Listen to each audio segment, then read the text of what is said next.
সাহাবা একরামের তামান্না ছিল।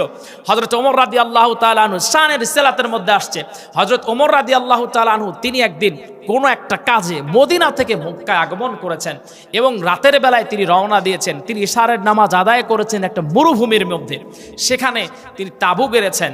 এরপর তিনি বাহিরে আকাশের চাঁদের দিকে তাকিয়ে আছেন।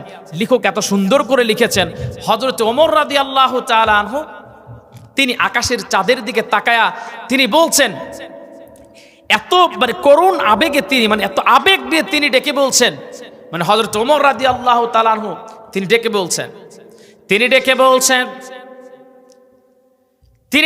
বলছেন আল্লাহুম্মা রযুকনি শাহাদাতান ফি সাবিলিক ওয়াজআলনি কবরি ফি বালাদি রাসূলিক।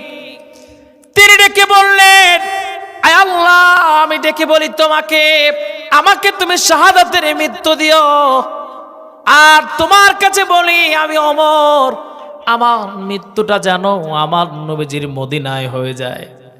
হযরত ওমর রাদিয়াল্লাহু তাআলা আনহুর ওই রাতের দোয়া আল্লাহ ফিরায়া দেন নাই। আল্লাহ পাক তার দোয়াকে কবুল আর মঞ্জুর করে নিয়েছেন। আমার নবীজির পাশে দুইজন সাহাবীর কবর রয়ে গেছে, একটা হলো হযরত আবু বকর রাদিয়াল্লাহু তাআলা আনহু, আর একটা হলো খলিফাতুল মুসলিমিন হযরত ওমর রাদিয়াল্লাহু তাআলা আনহুর কবর। জোরে কোন সুবহানাল্লাহ।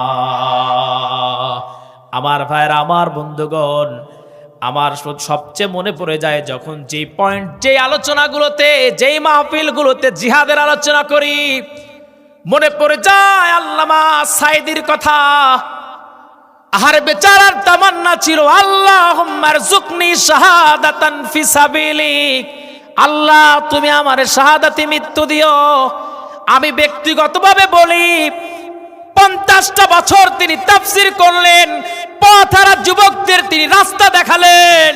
অতঃপর আল্লাহর এই গোলামটারে আল্লাহ পাক তার করে নিলেন জেলের মধ্যে। 13টা বছর ছিলেন এই জেলের মধ্যে। আল্লামা দেলাওয়ার হোসাইন সাঈদী রাহমাতুল্লাহি আলাইহি তার রবের এতটাই নিকটে চলে গিয়েছেন, আমার মন বলে তিনি 13টা বছর শুধু তার রবকে সময় তিনি দিয়েছেন, ঠিক কিনা?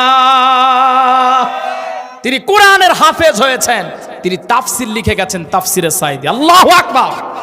অতঃপর তিনি দুনিয়া থেকে বিদায় হয়ে গেলেন। মনে রাখবেন, একজন ঈমানদার, একজন মুমিন, তার শাহাদাতের মধ্য দিয়ে আল্লাহ পাক কোন এক জালিমকে দুনিয়া থেকে নিশ্চিহ্ন করেন।